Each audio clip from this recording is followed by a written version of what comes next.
जय मिथिला जय मैथिली। हम पुष्पा सब गोटे प्रणाम करै छी। एकटा बेटी बियाह गीत सुना रहल छी से अहाँ सुनू। देसहि देसरी सिपान पठाओल कियो नहीं राखल पानय।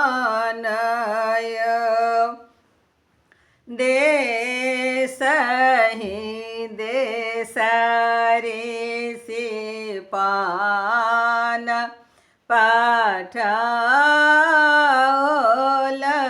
कियो नहीं राखल पानय। सेहो सुनि ऋषि लोक मनहि बेकल भेलया बसिता रहली कुमारिय।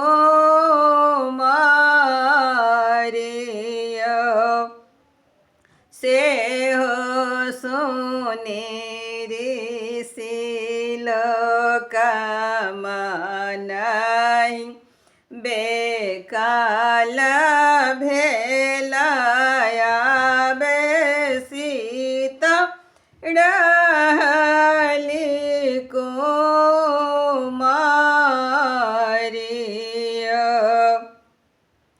एक बेर जाहो बाबा अयोध्या नगरिया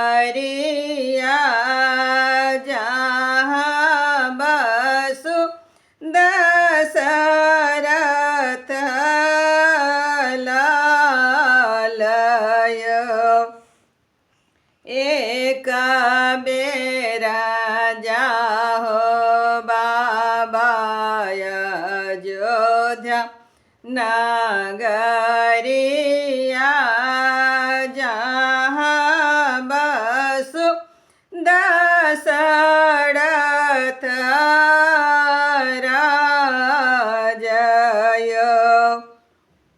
हुन राजा दशरथ जी के चारि बालक छनि चारो के चारो कुमारय।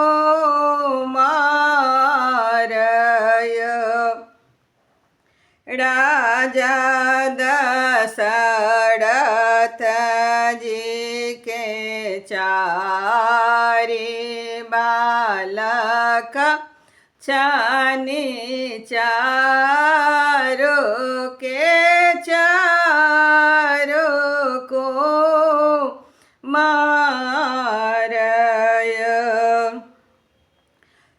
सेहो सुनि राजा के मनहि आनन्द भेल दशमन लोहा मंगाइय।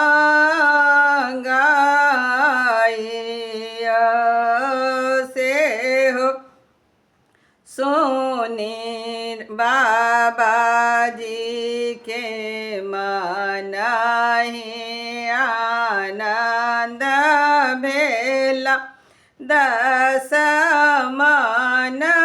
लोहा मंगाइय।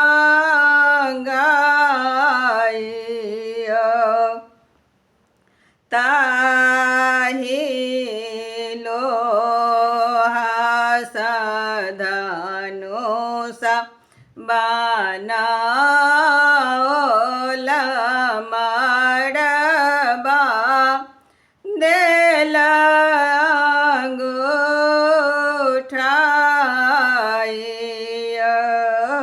ताहि लोहा साधनो सबानाओल मड़बादेल अंगूठाइयो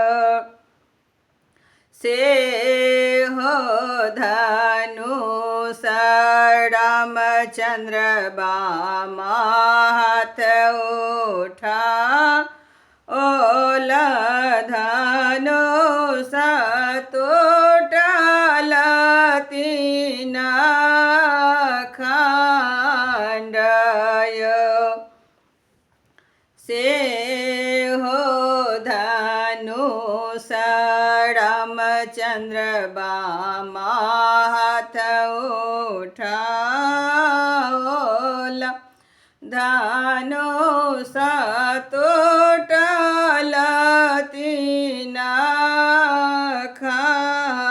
खंडयो भेल विवाह